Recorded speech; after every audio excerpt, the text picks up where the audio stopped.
Restaurant Unstoppable. What the most successful restaurateurs know that you don't.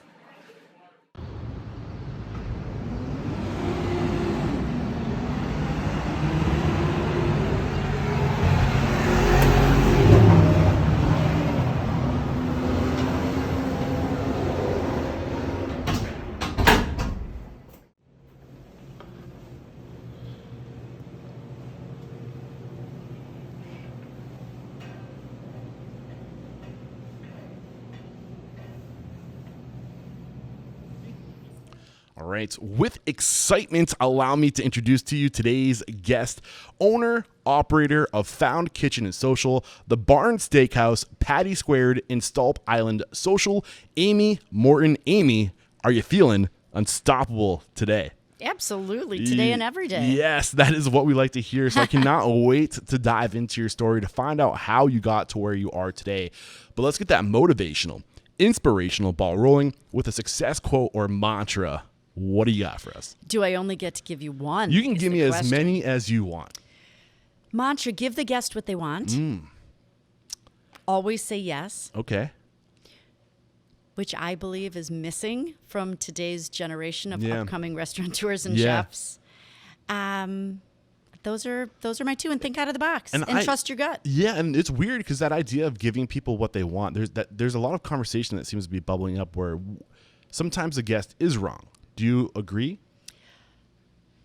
Well, and if it happens, how do you handle that? So the guest is, those are semantics, what's right and what's wrong. Yeah. The guest, in my opinion, and I'm old school, is the one in the chair being served. Yeah. And they may be rude. They may say that their steak is not medium rare, and according to our philosophy, it very well could be. Yeah. There's no point in fighting it. Exactly. Because it's their opinion. Yeah. So it's not really a right and a wrong. Though, as I said, I do think this generation of chefs and restaurateurs coming up does not look at it that way. And I have seen people taking that dish back and bantering over it in the back of the house as to whether the guest is right or wrong. Doesn't matter. Rather than just dealing with getting them something they want. It just doesn't matter. And regardless of whether or not they are right or wrong, at the end of the day, hospitality is about warmth, generosity, right? Yes, so you just got to move on. And I tend to lean in your direction for the record. But it's a little fun to have a little bit of a dialogue there, no? So where does it make sense to start sharing your story? How did you get into the industry? I know your story, but let's start like I don't know anything. Well, I was born into the industry. Yeah. I am fourth, and some may can say fifth generation restaurateur. Wow. I did not know that. And my dad was Arnie Morton, who did many restaurants, but is most remembered for Morton Steakhouse that he opened in 78.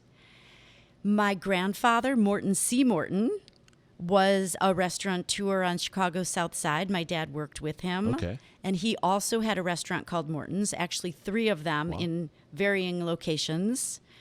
He opened in 32, right after Prohibition ended. His father was known as the neighborhood pharmacist and had a back room where they were selling something really good out of coffee cups. This is Prohibition times, right? Yeah. Yeah. I can only imagine. Awesome. So at what point when you first started working, was it just because your dad owned restaurants and it's an easy job to get, or is it what you wanted to do? Like, when did you know this is what you wanted? It went back and forth. So my first memory of being in a restaurant. I mean, my dad worked for Playboy for 15 years. He was vice president of Playboy International and built all the clubs and hotels around the world. I don't think a lot of people know that Playboy started in Chicago. Playboy started in Chicago. I think the Playboy Mansion in Los Angeles or wherever it is. Well, the real Playboy Mansion was here in Chicago, which is where my parents met. Oh. And my dad had a little restaurant called the Walton Walk. That was a little sneak joint, considered the first key club in Chicago, one of the first key clubs I think that people knew about. Okay. And there was a guy named Victor Lowndes, who I grew up knowing as Uncle Victor, who was Hef's best friend from University of Chicago. And Victor was a man on the town, and he discovered the Walton Walk, and Hef had printed in his attic on a hand crank the very first issue of Playboy in 1955 and wrote every single article himself. There's a really great documentary, like a docu-series on like the startup of Playboy. It's very good. I remember Victor being in that. He's in it a lot. My dad is season 4. Okay. My mother was very mad he was short and not handsome, though, because my dad was actually very tall, the tallest of all the guys. Yeah, that's funny. But Hef loved it, or Victor loved it, and went to Hef and said, "This is what we need to create the empire." And What's they went this to my exactly? A club. Gotcha. So they went to my dad, and they asked my dad to join them, and my dad joined as vice president, and he built, from that moment on, every hotel and club through 72 when he said he got tired of raising his hand to go to the bathroom. Yeah, the Playboy story. I mean, I think when we think of we don't think about entrepreneurism when we think Playboy, but the truth is it's an incredible entrepreneurial story. Hef was brilliant. Yeah, brilliant. They all were. And they all were. Being so close to that organization, what were some of the lessons that you think you learned, maybe subconsciously, from just being able to observe that? Well, I saw the entrepreneurship from my dad always, and his passion, his commitment, and it's really why he left, because they had gone public, and his hands were tied. Yeah. I don't think I really saw anything different in Playboy than I did in all the restaurants my dad went on to do later. What was his passion? My dad? Yeah. Hospitality. Mm-hmm. I mean, it was showtime, as he would say. Before he'd unlock the doors, he'd say to me, "It's showtime, Aim." And he was on his stage at home. He had a super different persona, very quiet, zero small talk. But that door opened, and he was on it, and he could talk to anyone about anything. And it was magical to watch him. So what were the biggest lessons? I know you were working with him side by side for a while. It's like 10 years, or almost a decade. So my first memory of going to work with him was when I was 10. He was building his first restaurant called Arnie's, which was his flagship. The steakhouse. No. Arnie's was a continental restaurant. It was known Okay. for continental cuisine. It was the first B&B scene restaurant Chicago had ever seen. It opened in 1973 in the same building, the Newberry Plaza, as Morton's. He actually had 4 restaurants in that building. Okay. And Arnie's was open for 5 years before he did the steakhouse. Okay. And we would go every Saturday morning and sweep it out after the contractors had been there. And I loved going in there and hearing the grit under his shoes. And he was in love with every aspect of the business. And he wanted to be there. He wanted to make sure it was clean as a whistle. He wanted just to be in the space and live it and breathe it. Though it wasn't until I was 15 that I might have been 14. I usually say 15. We'll Summer round of up. July of 77 Yeah. was, I was 14, my first restaurant job, where he opened a restaurant in the town we lived in. Okay. And that is up on the North Shore of Chicago called Highland Park. And I was the crepe girl at the buffet. We had a grand buffet, and that's in fact all he did. He built the restaurant because he felt people were tired of having to get dressed up and go to the city. He wanted to create a place where people could be dressed up and, stay in town. Yeah. So I was the Sunday brunch crepe girl, and then went on from there to do basically every position. And I worked with him until 1989 when I opened my first restaurant. So before getting to how you opened your first restaurant, reflecting at really getting granular about the specific lessons, I know it's going to be hard because he taught you so much over that time you worked with him, but reflecting on your dad, as far as a businessman and knowledge and what he did really well, what were the biggest things he taught you? Some of them are just coming to me now. For many years, I not that I had my same go-tos, but were what you asked me in the beginning. Give the guest what they want. Say yes. Though now, I think besides being a creative genius and having an idea a minute, which Rich Melman is the first one always to talk about when I see him, because that was the greatest gift he imparted on Richard. Was to say yes? Was being an idea man Okay. and taking a space that might not be making it and reinventing it rather than limping along or giving it up. And it's hard to teach creativity, right?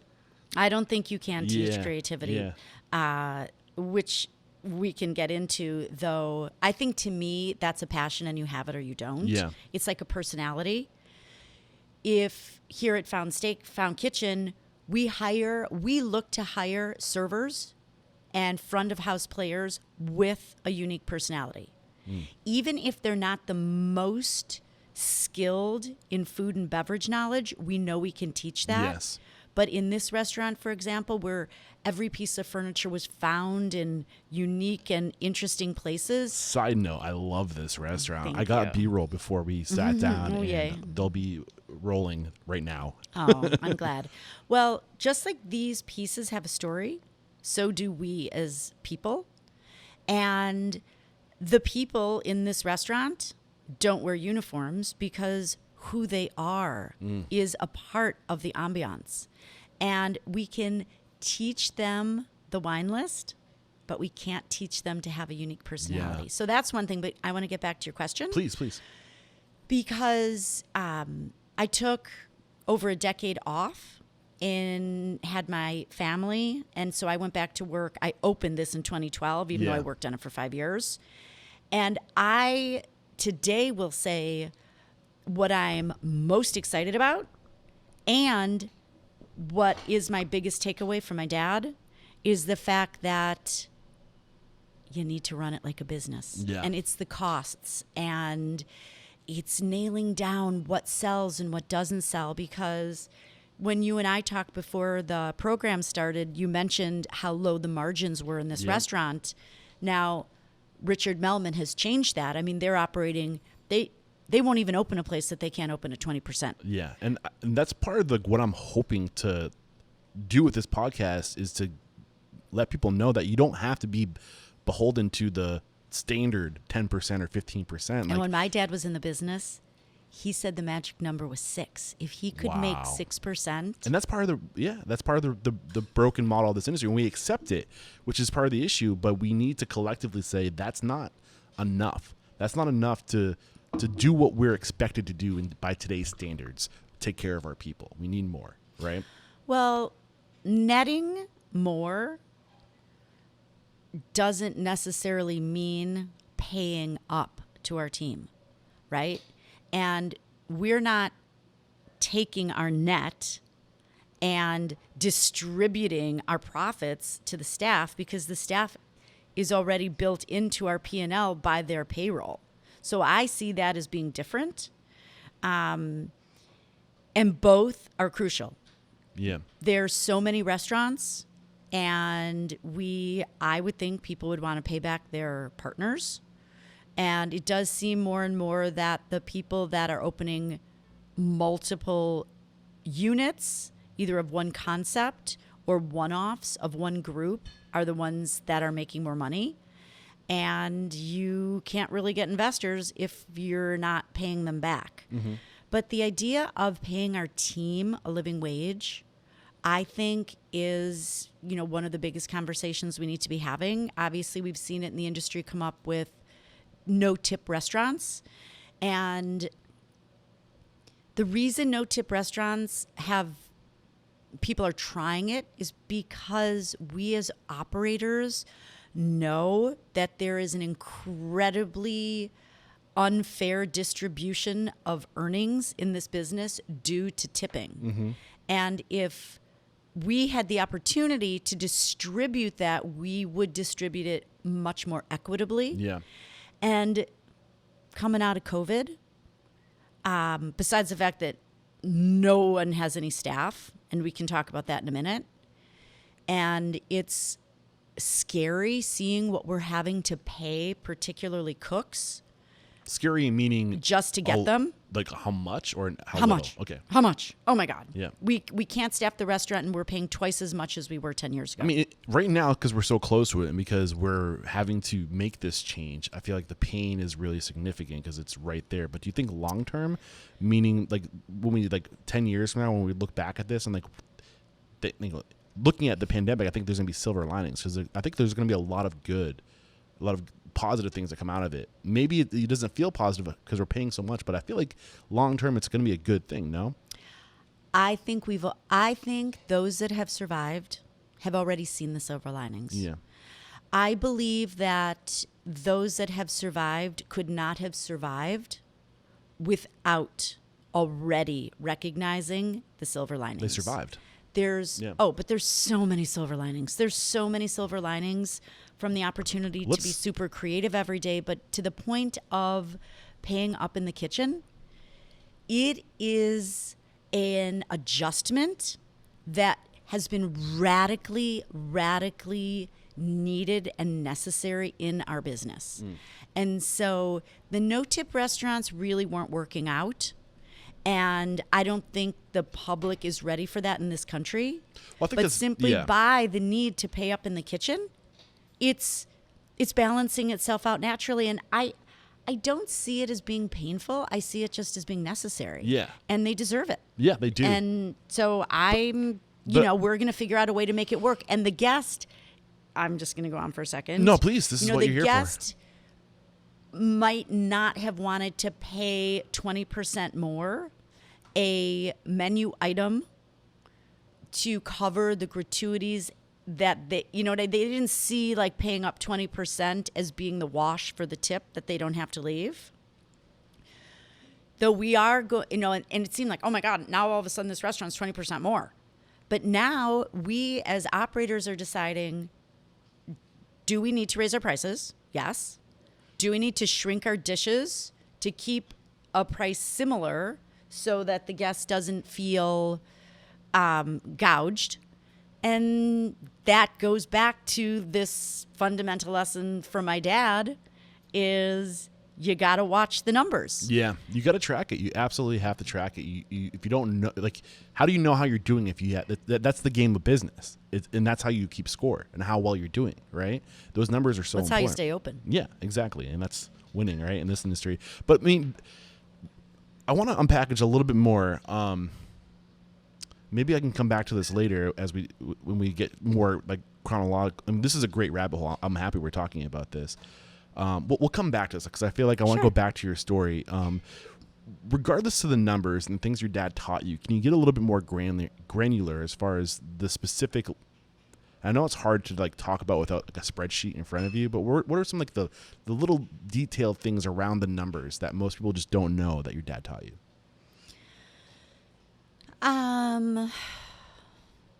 Well, going through the monthly P&L with a fine-tooth comb, getting it as soon as possible, then waiting to the third week in the month, which we still do because this business is crazy and we're all doing a million things.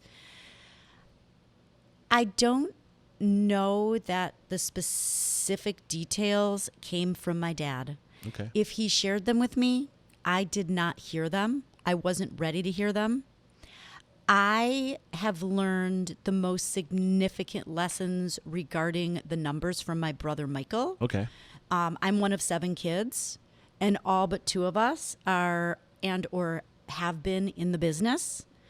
My brother Michael is just under 2 years younger than me and has done unbelievable things in the restaurant business. And I'd say, he's my toughest critic, as my dad was when he was alive. No, my dad never was my toughest critic. But Michael's really smart with numbers, and he's given me my best tips. Okay, what are some of the best tips? Such as payroll is our biggest and most controllable number. Yeah. I mean, when he said that to me, it had never crossed my mind. Just think about it. Payroll is our biggest and most controllable number. When you say biggest, the biggest percentage? The biggest cost. Cost, yeah. And percentage-wise, it could be, but not if you control it. Mm-hmm. So you what can is that operate control? Give me the examples of... Well, we write the schedule. Yeah. So here's two examples, or an example that I learned the hard way. When I opened this restaurant, opened in October of 2012, I had been working on creating the concept for about 5 years. I'd taken a lot of time off. I knew every tiny bit of what it would be. I found a location and I opened the restaurant. Now, when I found the location and I knew I wanted an existing restaurant because I didn't want to spend a lot of money on the build out, so I was already thinking about the math, but I chose a restaurant with 2 kitchens, which made it 20-30% more expensive to operate because I had to staff 2 kitchens. Yeah. And I had decided on the style of food and the menu before I ever chose the location. So we had to back in to the location with our menu. Okay. Extremely expensive. Yeah. This is a chef-driven restaurant. It is very complicated. The food is very Are we talking about kitchen. Okay. Yes. We're not talking about your first restaurant at the cafe. No. it. I'm talking about. It took me until this time around to get it. Got it. And we are, super local. The menu changes from day to day, etc. Insanely high payroll, even when I tried to start tweaking it down. Now, the Barn Steakhouse, which opened 4 years later, I tried to use what Rich Melman told me on that one, which was first think about what your revenue is going to be. Then think about what net you want to take in. And then you figure out how much your labor costs can be, how much your food and beverage costs can be. And then when you know how much your labor costs can be particularly, you create a menu based on what that number of cooks can produce. And after that, you build the kitchen. Yes. So it's totally opposite. Start with the end in mind. Reverse engineer. That's a huge life lesson right there. What do we need? Where are we going? How do we get there? Not this is where we are and let's just make it happen, right? Well, restaurants are sexy, right? They're kind of our celebrity. They're our royalty in this country. Yeah. And we all go into restaurants all the time, and people think it's a really cool business to be in. We also, before there were ATM machines, all went to the bank. Yep. But nobody was dreaming about being a teller. Mm-hmm. And the thing is I think the biggest problem with the restaurant industry and why so many restaurants fail is because people think it's really fun and they're creative, whether they're brilliant chefs or incredibly hospitable or have a cool concept, but they don't realize that a restaurant in order to make it, is not only operating from 5 till 10, for example, when you're open for dinner, but we also have to be in there from 8 to 6 managing it. Mm-hmm. And you need both of those pieces to make it work. Absolutely. You said you didn't get it until this time around. This time around, starting with Found or with the steakhouse? So I look at myself as having had several careers in this business in this current lifetime. One was working with my dad. Yep. I did the cafe, which was a project of my dad's with my brother Michael. That was you the a partner? first. No, Okay. Michael and I mean, maybe it was ours. Who knows? Yeah. It was never the focus. The money, the numbers were never my focus, and we didn't think about it there either. I left very soon after that project started. I couldn't manage / navigate the concept. You have to have a singular vision. Yeah. And I did it Yes. with my brother, and then my dad got involved, and Different we were vision. 25, Yeah. and somebody needed to have the vision. Yeah. And it wasn't mine, so I stepped away. Yeah. I opened my That's first. a huge lesson, by the way. I That's just wanna, a huge lessons, too. Put a stamp on that. Similar vision is so important. Why is it so important? Well, because if we don't have a singular vision, how can the guests know who we are? Yeah. And how can you, if you have 3 people who all have different visions, you're going to be pulling in a different direction, and you're not going to be going to the same place. Well, I mean, besides the fact that it's a nightmare, and who needs the conflict in like every day having a different opinion about somebody or something, whether it's the server, whether it's the cook, whether it's the menu item. I think it's a bigger deal in terms of communicating to the guest who we are, because there are hundreds of thousands of restaurants on this planet. And we choose every day which one we're going to go to, and it has to be one that feels good to us. And usually we need to have a clear vision, even if it's not the vision of what it is, it's a feeling of who it is. Yeah, the soul. And I don't think that can be conveyed to the guest if it's not clear to the people that create it. Now, what you're getting into is psychographics. And when you have a clear vision, a clear identity of who we are, that makes it easier for your guests to associate themselves with who you are. 100%. Because that's all when we're going out to eat, what we're subconsciously thinking is, what are people going to think of me when I'm in this restaurant? Whether you want to admit it or not, like people want to be seen and they want to be associated with what aligns with their values and their beliefs, right? So do you agree or disagree with that? Well, I don't understand what you're saying. Are you saying your philosophy is that a guest has a unconscious or subconscious thought as to what others are going to think of them when they dine in a certain restaurant? Absolutely. It's status. It's like you look at like a lot of these right now, like healthy is really trendy, right? Well, healthy is important. It's important. It should be trendy. It should be high priority. But also when people go out to a trendy, I don't know what's the word I'm looking for, but like vibrant, cool spot that is associated with all these values like wellness and health, and you are seen in that restaurant. Now, all these values that restaurant have are associated with you and your personal brand. We want to be associated with people that are like us because we want to be seen and thought of as like that. Whoa, that's heavy, man. You don't think so? You know what? I just don't go that far. Yeah, I don't know. I think there is a little bit of truth there. I don't disagree. Status. We're shallow. A lot of people are shallow. Like, we want to be seen and associated with certain things. I don't disagree.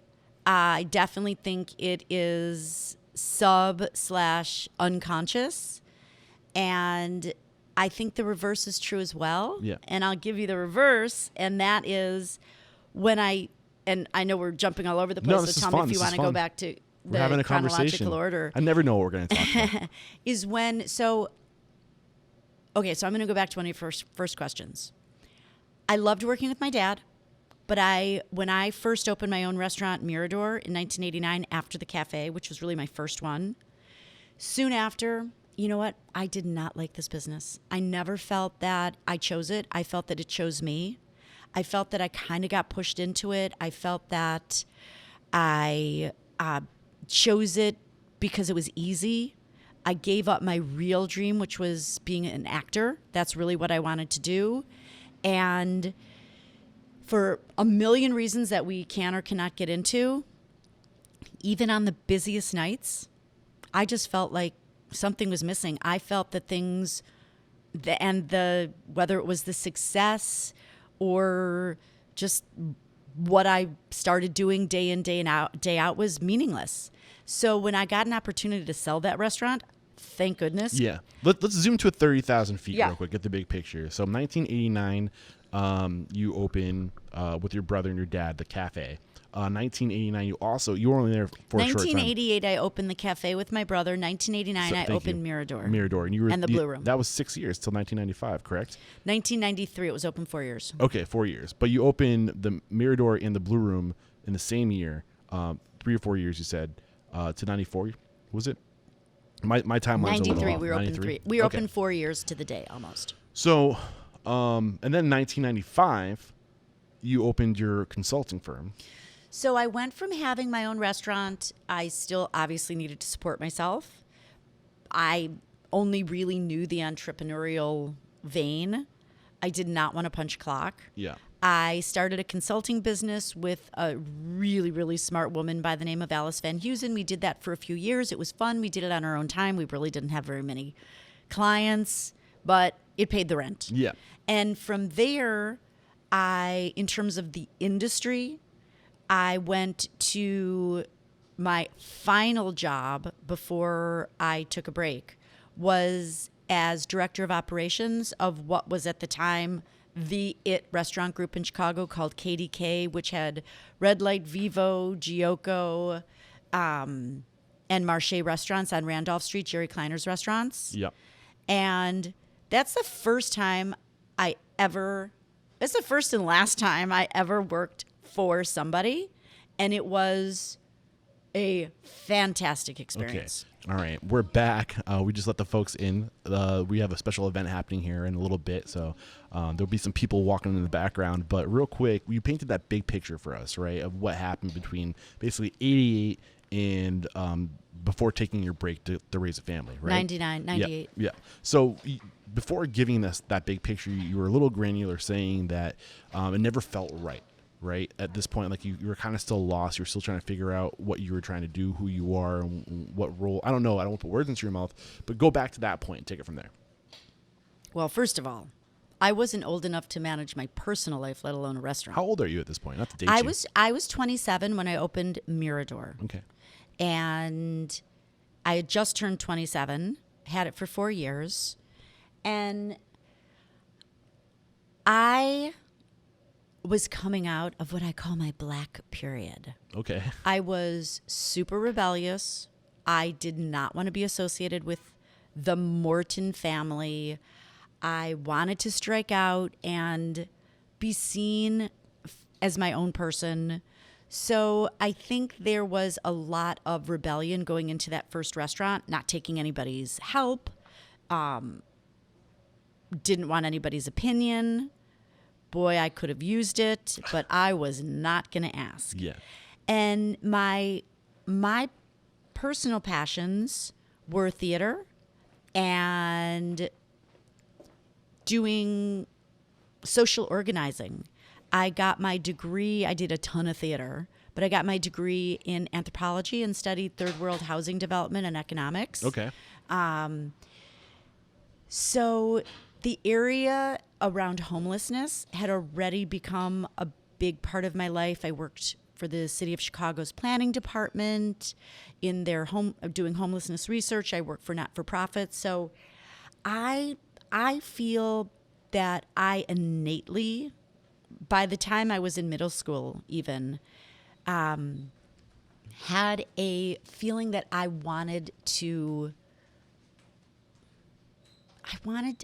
it was almost, not that I wanted to give back. That sounds kind of cheesy. Though I was born with such privilege that it felt that just part of my life needed to be working in an area with a more marginalized population. I wasn't drawn to it in a way that it was some weird, surreal, like, oh, I want to get the inner look. But I felt that I'd been so lucky that I wanted to work with others to make their life a little bit of a better place. Like that. So that's, I want to give you a little bit of a nod because not everybody thinks like that. So thank you. So I guess I'm a little uncertain as to what it was that made you feel like you were lost, like this at this point in your life, this industry was not fulfilling you. But it is now. So what was different then? Oh, well, everything was different. One, I was partying a ton. Yeah. I was in my 20s. Woohoo! It was the 80s. I said I'd really separated from my family and was trying to strike out and doing my own thing. And so I think there was a lot of push in that. I had, for the first time, separated from these core passions of theater and working in the homelessness realm of doing not-for-profit work. And I just think it was just a realization that things were hollow, that it wasn't enough just being the hostess with the mostest. Mm-hmm. And I really could turn on being the hostess with the mostest, which is another thing I learned from my dad, because nobody was better than working a room. I love the host position, by the way. And I think I just recently mentioned this to somebody, that I think it's the most underrated position in a restaurant, maybe tied with the dishwasher. It is, as I say to every host, you are not just being hired as a host. I believe in, and that's really where I got That's yeah. groundwork. It's the orchestrator of the entire restaurant. You are the governor. You have your hand on the valve. And more than that, I think you are the first person they speak to. You're the last. Yep. You are the one that controls the flow to each and every server to make sure that the timing of the tables is one that the servers can manage, and therefore the timing of the tickets coming into the kitchen. You need to know when to stop, when to push, when to communicate. What each individual person can handle. 100%. Yeah. Absolutely. Yeah. There's a lot. It's not, and I'm just like when I had a babysitter when my kids were little, honestly, I was not going to have them read a book when they were napping. I was like, tick-tock. We've got laundry to fold. It's a massive everything in the restaurant business is multitasking. But so if I'm hearing you correctly, what was going on during this period is, just kind of a loss of identity, and plus you're putting yourself on this little island trying to do it on your own. And the truth is, if you're opening a restaurant, you cannot do it on your own. Yes. You need help, right? And you're just kind of, coming into full adulthood, right? Where like the world's changing, you're trying to maybe get some self-identity, and maybe you didn't have direction. Is that safe to say? I had drive. Okay. And I do agree that drive and direction are different, and I would say perhaps I didn't. I was on the highway going without a real plan. And you asked what the difference was, and it is when I sold Mirador, thank God I was lucky enough to, right? Because most people just close. Yeah. I had two of my very best friends had moved to Thailand. Okay. I love Thailand. And so incredible. And my friend Dick is a Vietnam vet, and he had gone back to retrace his steps with his wife in Vietnam, and they stopped over in Thailand to chill. Yeah. They fell in love with it, and they moved there. Where in Thailand? I'm curious. They still live in Railay Beach, which is out of Krabi Town. So South. Yeah. North of Phuket. You know what? I've never been to Phuket. It was already commercial back in the 90s, so I never went. I always just went to their beach, But anyway, I went. I fell in love with it, and I was also starting to really reconnect with myself, and meditation was something that I was starting to explore, and Buddhism. I'd actually been seeing a therapist for 10 years who one day I realized was actually a Buddhist, and like these little tidbits he'd given me and things I was reading kind of were falling into place. So that year after I sold Mirador, I did my first 10-day silent meditation retreat, and I did that in Thailand. With no words. No words, no reading or no writing. Oh, wow. No reading or no writing is way bigger than no words. What was that like? Mind-blowing, completely transformational. How were you different when you came out of that? Well, I wasn't that different when I came out of that, though it is the catalyst to what became. And besides that, meditation and yoga, which I'd always been interested in, really started becoming a part of my life. I also decided to enroll in a school called the Brennan School of Healing. So I did a 4-year program at the Brennan School, which is on energetic healing and Reiki. It's kind of the chelation, which is sort of the fundamental skill that Brennan teaches, is the opposite of Reiki because you begin with your feet. It's all in the same realm. And, everyone in the school, we're going to school to be healers. But what certainly I realized, and I think most people realized, is we were really going to the school to heal and learn about ourselves. And so my life took a really different direction, super holistic. I, for the first time, started thinking about natural foods since I was in high school and chewing on licorice sticks to stop smoking when I thought I was so cool in the 70s. And, went through the refrigerator for the first time in my pantry and threw away everything that had artificial ingredients and preservatives in it. Mm-hmm. And just really changed my life. I will say probably the biggest thing that changed my life was that I quit smoking pot. And am I allowed to say that on your show? Yeah, but you might have to convince me to stop smoking pot. But I was a pot addict, and Okay. What's that look like? How do you know? I honestly, people I'll say you speak can't publicly be about this. addicted to pot, but I was. I believe it's a psychological addiction. Yeah, I've been I was very self-conscious about smoking weed for the longest time because I started this success podcast, right? And like you kind of feel like it's like this you feel like you have to live a certain life to be kind of like a leader or to like be an example or whatever. And I was like, are people going to listen to me if they know that I like to smoke weed? It's like when I got my nose pierced. I'm like, are people going to take me seriously anymore? Yeah, so people like, are like, when did you do that? Yeah, like I am interested in this because like it's like an internal battle that I deal with sometimes. But like I honestly like to smoke at the end of my day because it's a way for me. Because if I can't shut my brain off, you know. So it's a way for me to kind of relax and kind of just it's like my cookie at the end of the day before I go to bed, and it helps me sleep. But do you think that's an addiction? No way.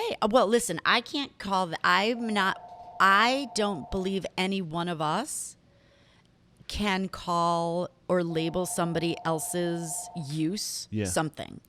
I think I do think it makes me dumb sometimes. Like I'm like, am I getting stupid? Like, can I find my keys? Where did I slow? park? I can never remember anything anymore. It may affect your memory.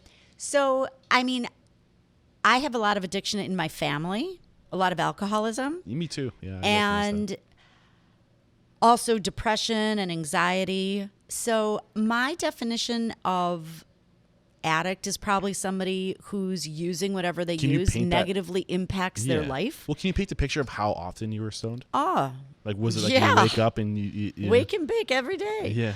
I was stoned for 20 years from before my feet hit the floor in the morning until I was laying in bed at night. Even if I could scrape that resin out of the pipe, nobody threw away more weed than me. I was always trying to quit after a certain age, and I couldn't. Yeah. And so that's why I consider myself an addict, because I could not You were quit. stoned more than you were sober. If I was not high, people would say, oh my gosh, what's wrong? Is something the matter? And I'd think, oh my God, that's so weird. It's because I'm not high. Yeah. I was always high. When I worked at City Hall of Chicago, I would go in the bathroom and do one hits. Yeah. I mean, it's what I did. And when I applied to the Barbara Brennan School, when I first read the application, it said no drugs. And I'm like, okay, fine. I'm not going to, then I can't apply. Yeah. And I decided I was going to apply. And the last time I got high was in the car on the way to the airport to go to the program. Was it good? Don't even remember. It was always the same. It was always the same. And so I think that and Barbara Brennan were the great catalysts of my life. Yeah.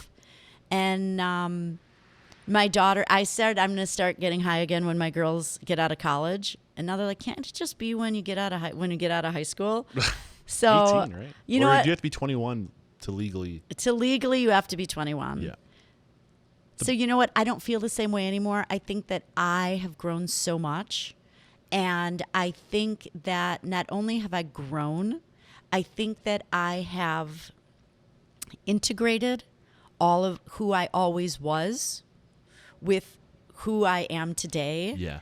And I want to unpackage this. I want to talk about how you grew, the before and after. But before we take a break to thank our sponsors and get into like the more present day, who you are today and how you've grown, reflecting back at those 3 restaurants you had, the Cafe, Mirador, and the Blue Room, you've evolved so much as a restaurateur since then. The knowledge you've garnered, your perspectives, looking back, knowing what you know now, reflecting back at those restaurants, aside from your personal things, that your inner demons that you're struggling with, looking at the business, what would you have done differently, if anything? Or were these super successes? I don't know much about how these restaurants did. I think I think fundamentally I am similar. I'm going to take the cafe out of the picture because that was just... Mirador and the Blue Room. Mirador and the Blue Room were in the same building. They were opened at the same time. One was a live music bar and one was a restaurant. It was sort of that 80s O-bar New York vibe of, hey, who wants to have to go to 2 places to party? Like, let's have dinner and then go upstairs. I think that what set me apart in my family and what continues today is my passion for quality, for being chef driven, for having the product ingredient speak for itself and being just super quality driven, which there was a change in the 70s when things were still in the cans and early 80s. I think that's a big reason why we are in the situation that we're in now, is because we fucked up food real bad. Yeah. And we made it really cheap and convenient. Totally. And then then we decided, oh God, this isn't good for us. We need to go back to the way we were. But we conditioned society to think that what we were doing was normal. And we don't have a value for food. I digress. We can talk about that later. I completely agree. We did it to ourselves, but let's put that in the back burner because we'll talk about that later. So as far as operations go, systems, processes, procedures, the numbers, were you doing it right then? Because you had your brother. All I did, no, I didn't use my brother until this time that's around. right, because you were isolated. Then I didn't, it wasn't even that I was isolated. I did From a the cool family, night. right? We did the, well, not really. I mean, even my brother, when I had Mirador in the Blue Room, we did I don't even remember what it was called, but it was like, Dangerous Liaisons on Wednesday nights in the Blue Room, and my brother hosted it, and everybody drank blue cocktails. So, I was connected to my family then, though I wouldn't take any help. And I mean, I never even balanced a checkbook. I knew nothing. I paid no attention to the numbers, and we were busy. We were very, very successful in the public side, but not in the banks.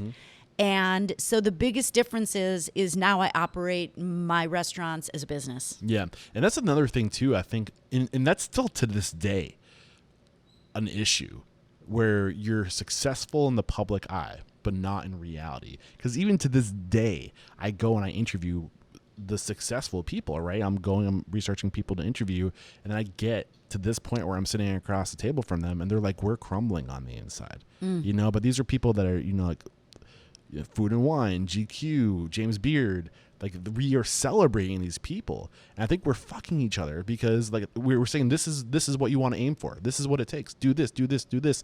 We celebrate those people. That's what people aim for, but it's not sustainable. And we're setting ourselves up for failure. I think I'm getting into the future again. I think it goes back to something that you said about society. Yeah. And I think that debt and the fact that over the last 30 years, we have started living our lives and running our businesses with debt, that I believe is the biggest problem. Yeah. Because our margins are so low, once you start paying interest in any way, shape, or form in this business, you're screwed. Yeah. Because we can't support it. Let's start talking about this new version of you. You go to the Barbara Brennan School of Healing. And you just kind of get a little bit more centered. You're thinking holistically now. What's going through your mind? Because you said it took 5 years before opening Found, right? Were you saying were you done with the industry? Just take us to that point. What's going through your mind? I started Barbara Brennan. I also was in the Chicago School of Massage Therapy because being the go-getter that I am, when I started Barbara Brennan, they said we could not practice unless we had a complementary practice already. So I figured, Barbara Brennan's 4 years. I can do Chicago School of Massage Therapy in 1 year, have that as my complementary practice, and start working. I was also working, in those days, 80, 90 hours a week in the restaurant business as director of operations of KDK Restaurant Group. And in June of my first year, at the end of my first year in Barbara Brennan, I met my husband. Okay. And 2 weeks after I met him, I said, I'm quitting my restaurant job. And I never thought about working in a restaurant again. I mean, in fact, when I sold Mirador, I never even wanted to eat in a restaurant again. I mean, it was just like, keep me away. I don't even want to think about it. And I was 37 when we met. So TikTok, we had 3 girls really, really quickly. Best thing that ever happened to me in my life. And was a stay-at-home mom until my oldest was 12. And they're less than 3 years apart. But as they started getting older, I started kind of just thinking about who I was going to be when I grow up. And at the age of 40. Exactly. And hopefully we're always thinking that, right? Always growing. Yeah. I mean, absolutely. How boring would life be? Exactly. Getting stuck in whatever we think is fine. Absolutely. So to tie the two time frames together, one of my very, very best guests at Mirador back in the 90s was a guy by the name of Art Smith. Okay. And Art worked for Amtrak. Okay. And he was the chef on Amtrak. Okay. And he loved Mirador. He'd sit in we only had 42 seats. He sat in the back table, a little deuce against the wall. He was friends with Chef Carol, and we got to know each other. Fast forward, Art Smith became Oprah Winfrey's chef. I was gonna say, I know that name. I think he's on my radar. So, I'm pretty sure he's on my spreadsheet. Art became big. Yeah. And we hadn't talked in 100 years. And somehow, out of the blue, we connected. Now I've already had children. I haven't worked in ages. He and his partner, Jesus, come over for lunch. He calls me the next day and he said, let's open an organic restaurant. And I thought, sure, let's do it.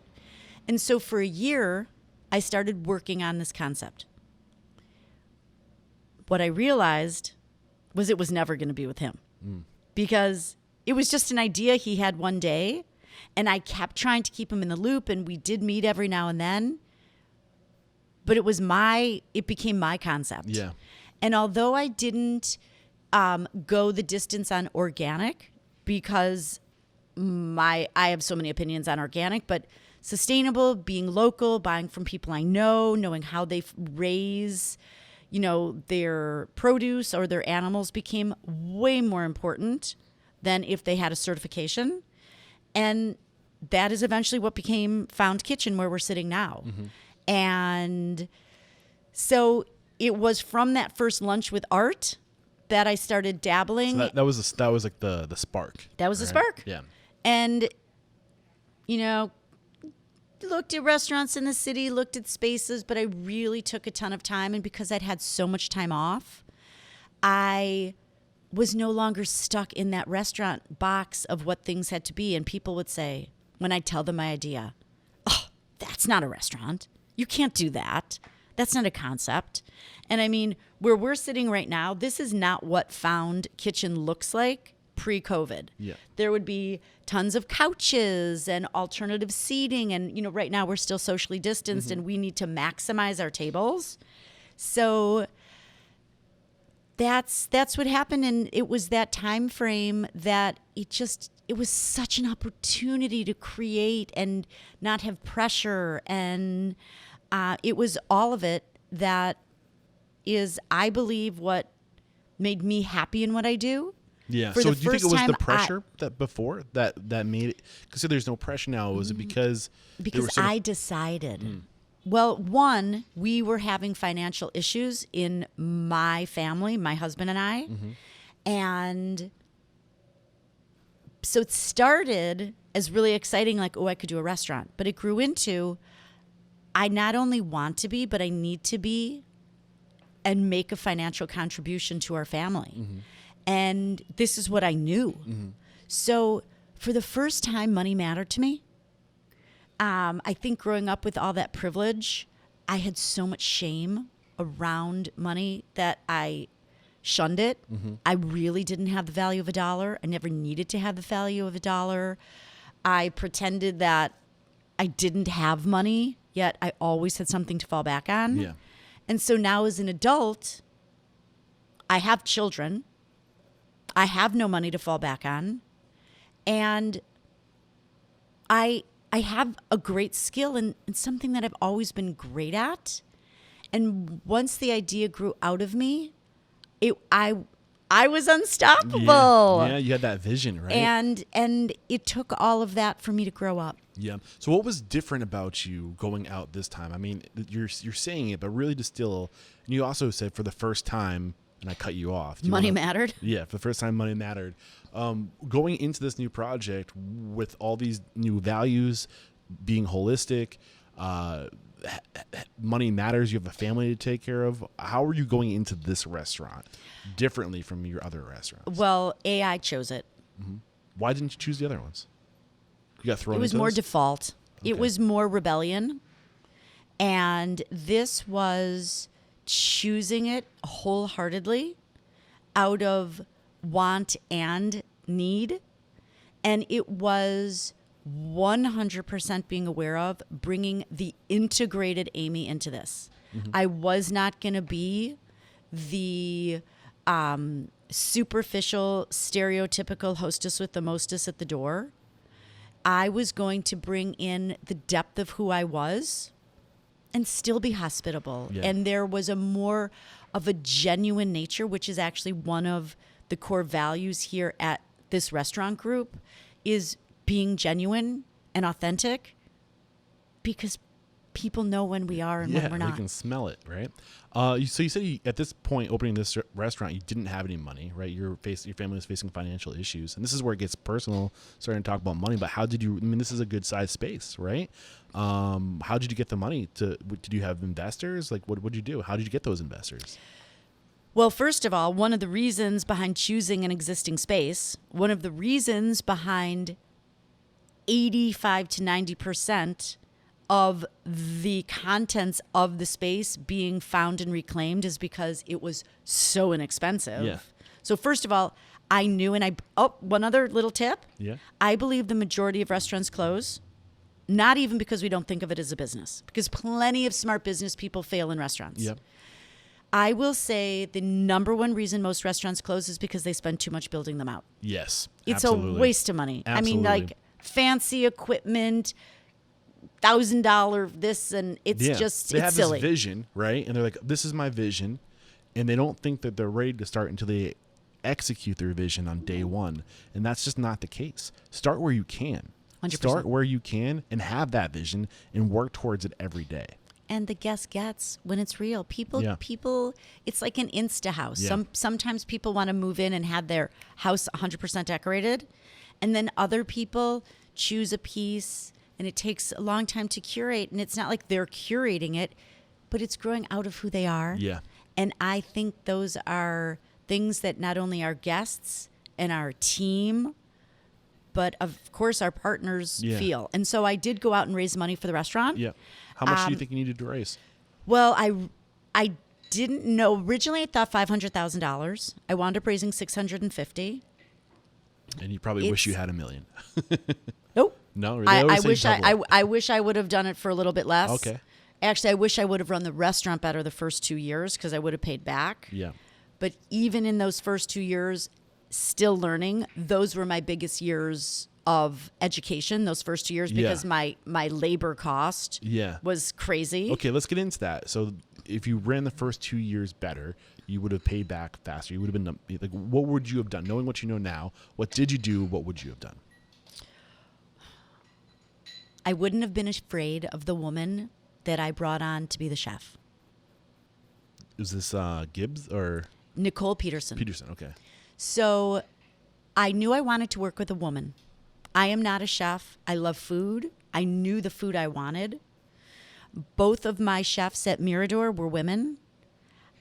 It was a gut. Just like when I bought a house, I knew I wanted to live in a corner or have a lot next to me.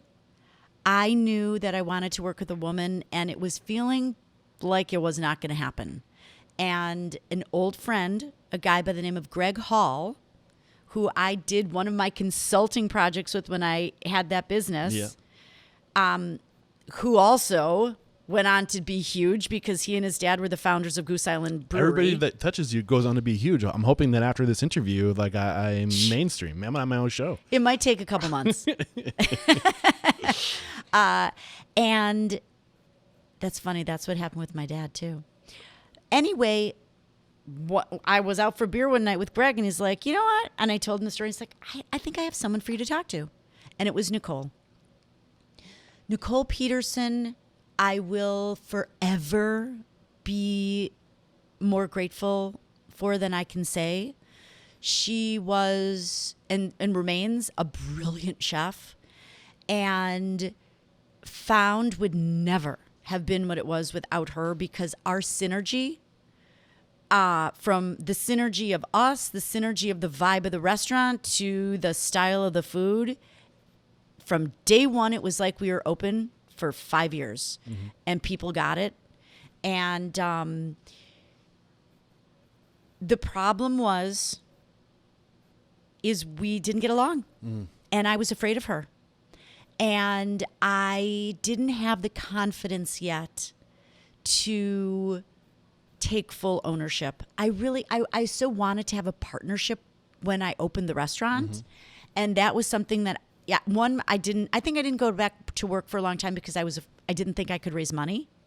I didn't want to ask people for money. I think that gets back to my shame piece about being privileged. I felt like people were going to do me a favor as opposed to building a great business and creating a great opportunity. Like, that idea was, like, I didn't get that. Like, I mean, it was a joke. And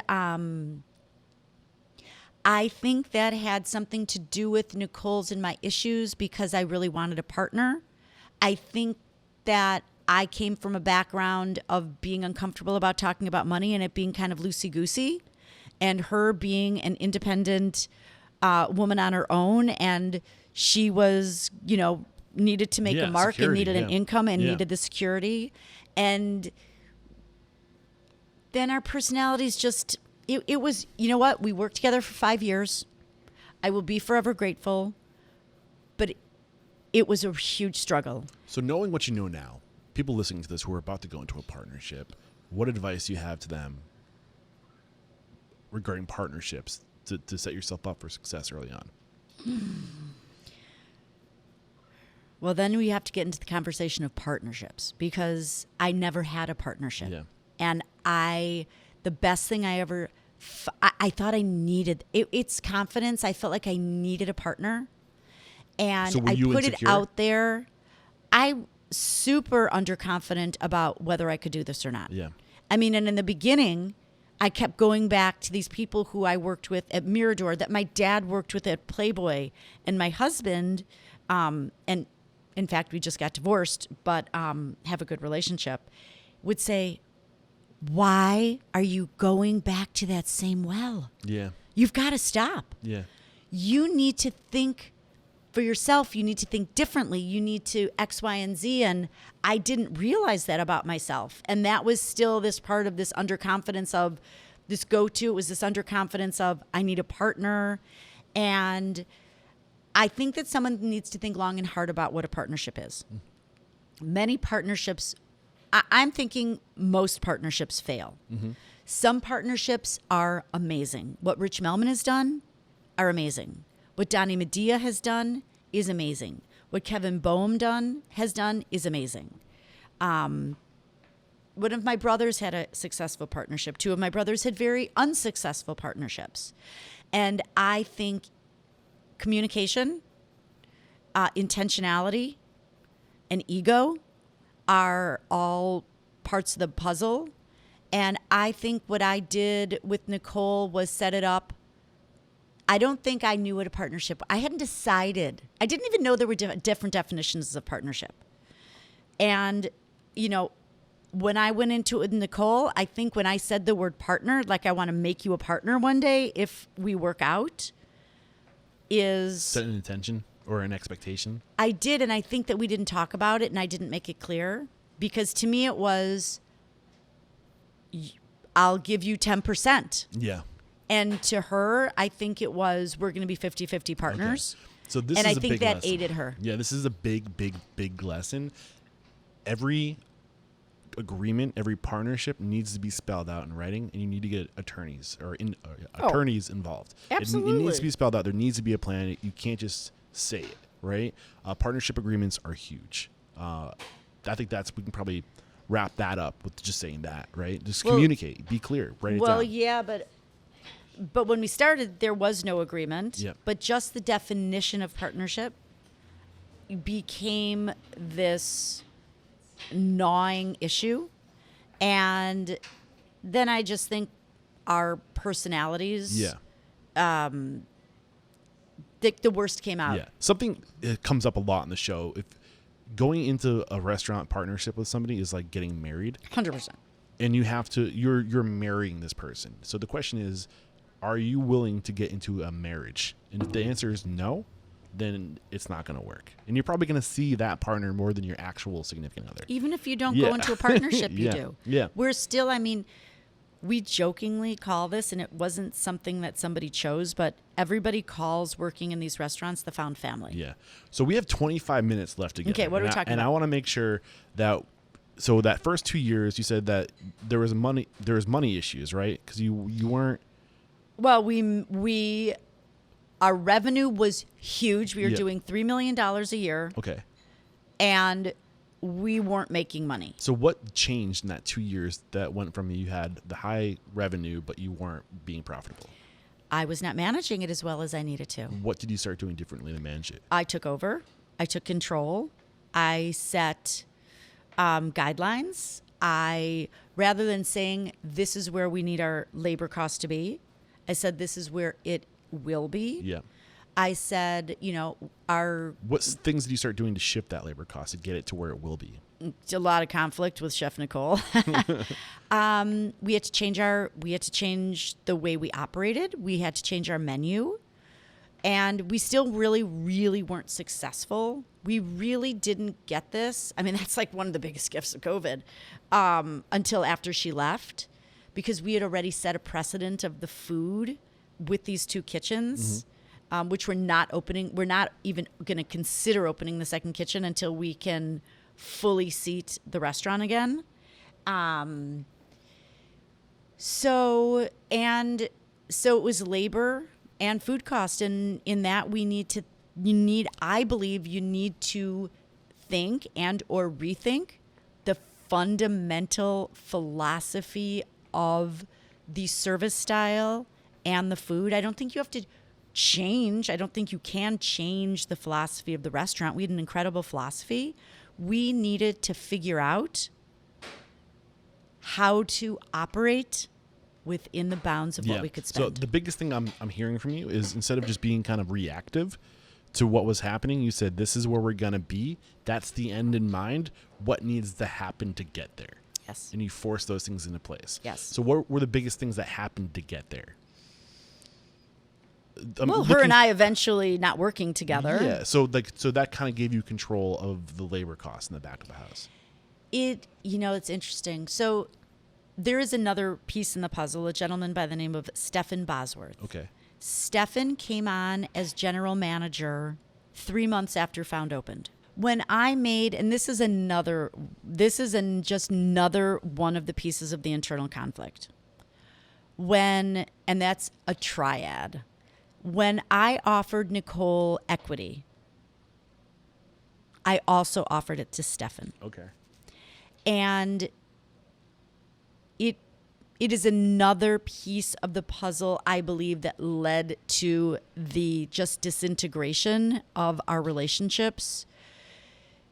Nicole didn't feel as important, yet I really felt that Stephen was a huge value. I didn't want to place Nicole's value over Stephen. That it became a little messy. Yeah. I too am forever grateful for Stephen's contribution. We all went on to do the Barn Steakhouse together. By the time I did Stolp Island, neither one of them were involved anymore. Stephen did go on. I mean, he did so much. Yeah. Though decided he wanted to take a different direction in his career and wanted to get more into the financials.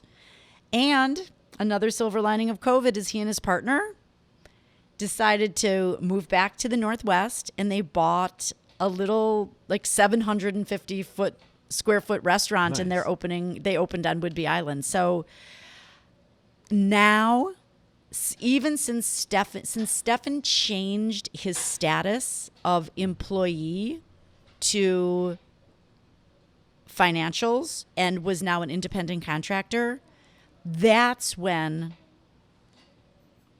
is truly when I got to take over. Okay.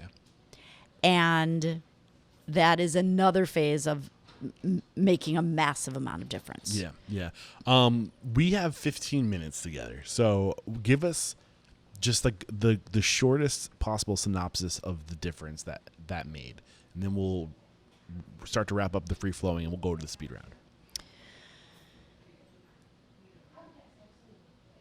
being the end all and be all, not having to tiptoe around or worry about other people's opinion, and to create relationships within a work environment where that is understood from the beginning.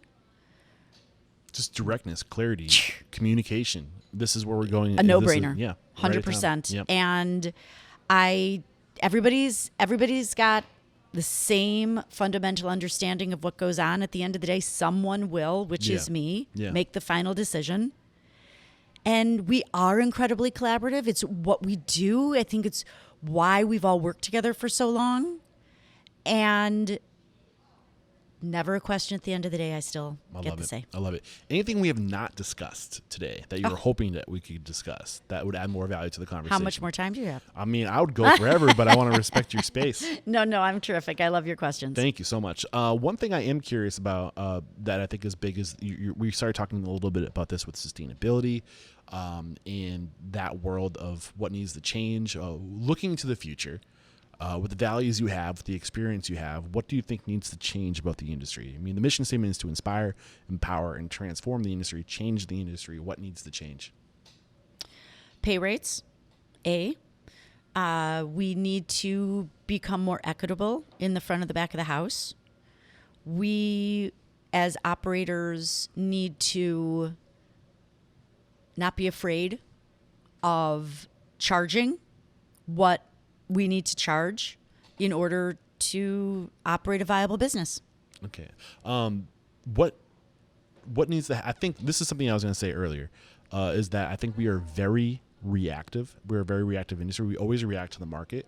I think that's kind of ingrained in us. I think one of the big things, and I want to get your feedback, is that I think we need to start making the market react to us. I need you to explain that a little bit more. We need to start educating the public as to what needs to happen within the restaurant industry for us to be equitable, for us to do all these things that you just said. What are your thoughts on that? Well, I don't know that I agree on the... I don't have all the answers. On the macro level, I know what you're talking about, and I don't disagree. On the micro level, I don't. So my analogy is a wine list. Our wine list here is domestic, wines with a story, all from boutique producers. Okay? I am so excited that every one of our bottles on the list is something that is a discovery for people. Yeah. But I don't want to have to teach them about it. Mm-hmm. People don't want to be taught. Yeah. People are curious by nature, and those that are will ask. Those that are not just want to enjoy their evening. Yeah. So in terms of educating the public, in our restaurants, I'm not going to tell my guest we're buying sustainably because it's better for the planet. Though on the macro level, I think the National Restaurant Association, I think our local and state officials, and those of us joining together as independent restaurants do need to create a conversation that will impact us culturally and make the public understand who we are and why we need to do things. Yeah. And I think that's part of it, is that we need to communicate independent restaurants and say, this is what needs to happen. And we can't be isolated in doing it. We need to do it together because it needs to be collective, because we can't compare ourselves to each other. Mm-hmm. You know, we need to do what's right, what we need to survive as an industry. And we need to have the market react to that, because this is what we need. Does that make, and that's kind of how I feel, but I think we're aligned. Maybe I just didn't communicate it. Doesn't really matter, I guess. But first question I have for you is, what is your it factor, a habit, a trait, a characteristic you believe most contributes to your success? My personality. What's your biggest weakness? My personality. I'm just joking.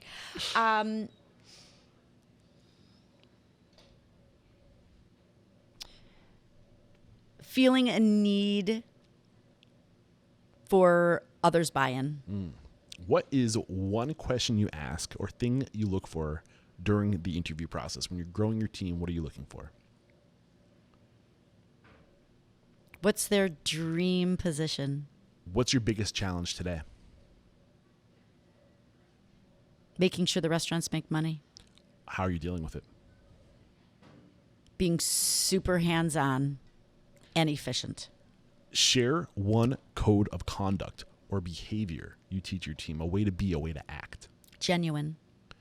What is one uncommon standard of service you teach your team? This is something that's common within your restaurants to go above and beyond what's expected from the guests, but not common throughout the industry.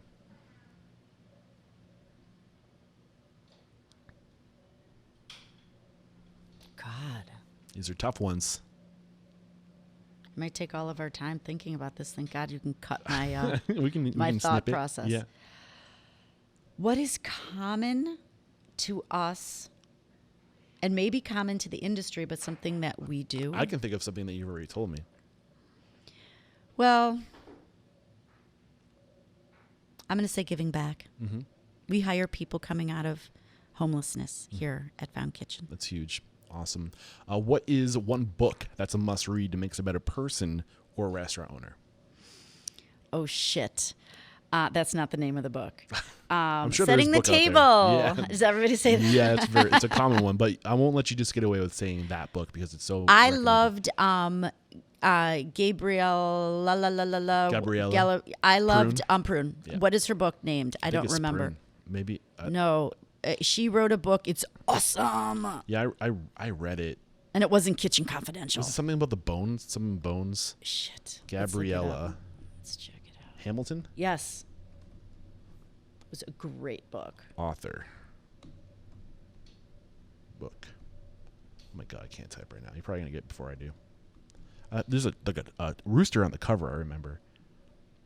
And she's got... Blood, Bones, and Butter. Yes, baby. Loved it. Yeah, it was a great listen. The next question I have for you is, what is one thing you feel restaurateurs don't do well enough or often enough? Make people feel at home. What is one service you've hired or outsourced? So this isn't a technology. This is a company, a group of people who do something better than you could ever do, so you just outsource them to do it for you. Day to day or year to year? Either. We have a company come in to clean our stone floors twice a year. Beautiful. And our accountant. Okay. Can you name the company? So Which- if other people want to use them? The purpose of these questions is to help good people connect with good people. Damn it. Don't know it. You can let me know afterwards. We'll Okay. put it in the show notes. And the accountant. Chris Hesterberg. Amazing. In the name of his business? Is Midwest Hospitality. Beautiful. Does about 50 restaurants. Now, what is one technology you've adopted within your restaurant that's had a huge impact on communication, efficiency, anything along these lines? Profitability? You're looking around trying to find it? Oh, shit. I'll say this. I noticed your websites look beautiful.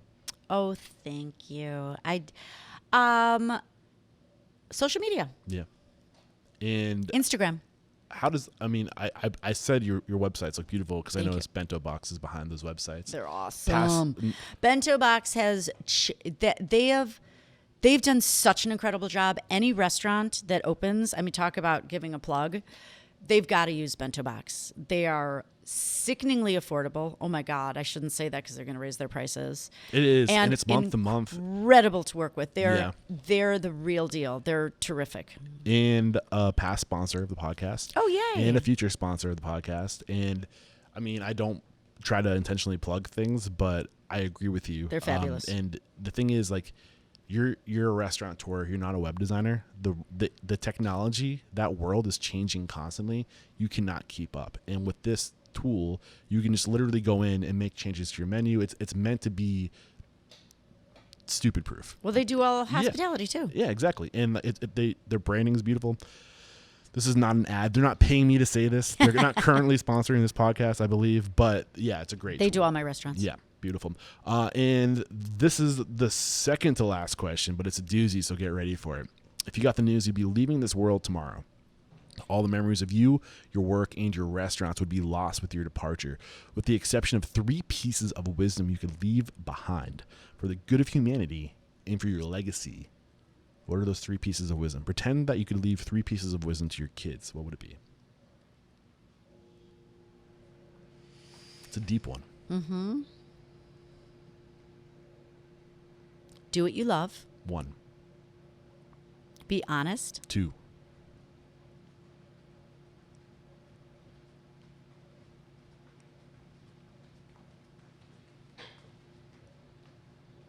Love each other. 3. I loved this conversation. Speaking of loving, you were great. We wrap up every chat by calling somebody out. Who do you respect and admire in this industry? And if they were a guest on the show tomorrow, you'd be tuning in. My brother, Michael Morton. Nice. Where's he based? Las Vegas. Look out, Michael. I'm coming after you. I'm due for a trip to Las Vegas. But you know what? I have to be honest. What's that? It's not fair just to say him. I might have to say my brother, David Morton, too. Michael, David, the Morton brothers, but there's probably many of you. I'm coming after you guys. I'd love to get you on the show. Thank you so much. And how can we connect with you? If we've really enjoyed listening to your story today, maybe we have questions, maybe we want to join your team and work for you. What's the best way to connect? Best way to connect is just reach out to me directly, amy@foundkitchen.com. Any social handles you want to drop on us? Oh God, how many are there? Amy Yes, Morton, I think is the Mort. We call Amy it the Morton. Amy the Mort. Yeah. That's my personal Instagram. Each of the restaurants has Instagram. Each of the restaurants has Facebook. Each of the restaurants has a website. They're all our name, and follow us because we try to put out there what's going on and stay current. Yep, and stick around for the closing thoughts because we will have a summary of today's discussion as well as I'll put the links to I should say head over to restaurantunstoppable.com/whatever the episode number is. I'm not sure what the episode number is because we had to rejigger some things around, but I'll let you know in the closing thoughts. So everything will be right over there for you. And I should mention Bento Box. I'm pretty sure, stick around for the closing thoughts because there is a special offer that we have with them. I just can't recall it right now. So if you guys are interested in Bento, I'll let you know what that offer is in the closing thoughts as well. Just thank you so much. There is no questioning, Amy, you are unstoppable.